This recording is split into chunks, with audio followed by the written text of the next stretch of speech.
The ghostly bride. Ravi एक साधारण लड़का था जिसने अपनी जिंदगी एक सामान्य सी जिंदगी जी रहा था। लेकिन उसकी जिंदगी तब बदल गई जब उसने एक खूबसूरत लड़की अंजलि से शादी करने का फैसला किया। अंजलि बेहद सुंदर थी, लेकिन उसके चेहरे पर एक रहस्यमयी साया हमेशा छाया रहता था। शादी के बाद रवि और अंजलि एक पुराने विशाल घर में रहने लगे। यह घर कई पीढ़ियों से उनके परिवार का था, लेकिन इसमें एक अजीब सा सन्नाटा हमेशा छाया रहता था। रात के वक्त घर में अजीब आवाजें सुनाई देती थीं और अक्सर चीजें अपने आप ही हिल जाती थीं। रवि को इन अजीब घटनाओं से डर लगने लगा था, लेकिन अंजलि उसे समझाती थी कि ये सब उसकी कल्पना है। फिर भी रवि को कुछ अजीब लग रहा था। अंजलि के चेहरे पर एक रहस्यमयी मुस्कान हमेशा रहती थी और उसकी आंखों में एक गहराई थी जो रवि को डराती थी।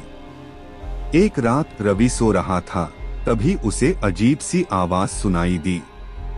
वह उठा और देखा कि अंजलि खिड़की के पास खड़ी है और हवा में तैर रही है।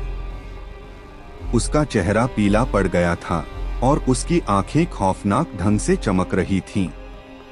रवि डर गया और चिल्लाने लगा, लेकिन अंजलि ने उसे चुप करा दिया और एक डरावनी आवाज में बोली, तुमने मुझे छोड़ा नहीं, इसलिए अब मैं तुम्हें कभी नहीं छोड़ूंगी। रवि को समझ नहीं आया कि क्या हो रहा है। वह डर के मारे कांप रहा था।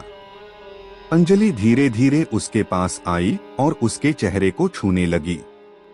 रवि को ऐसा लगा जैसे उसकी आत्मा उसके शरीर से निकल रही हो। अगली सुबह रवि का शव घर में मिला। उसके चेहरे पर एक डरावनी मुस्कान थी जो अंजलि की मुस्कान जैसी ही थी। पुलिस ने जांच की, लेकिन कोई सुराग नहीं मिला। कहते हैं कि अंजलि एक भूत थी जो अपने मृत पति का बदला लेने के लिए जिंदा लोगों को मारती थी।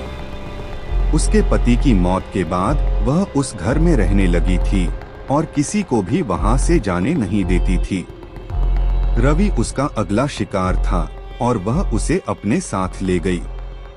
अब वह भी उस घर में रहता है, एक भूत के रूप में, अपनी पत्नी के साथ हमेशा के लिए।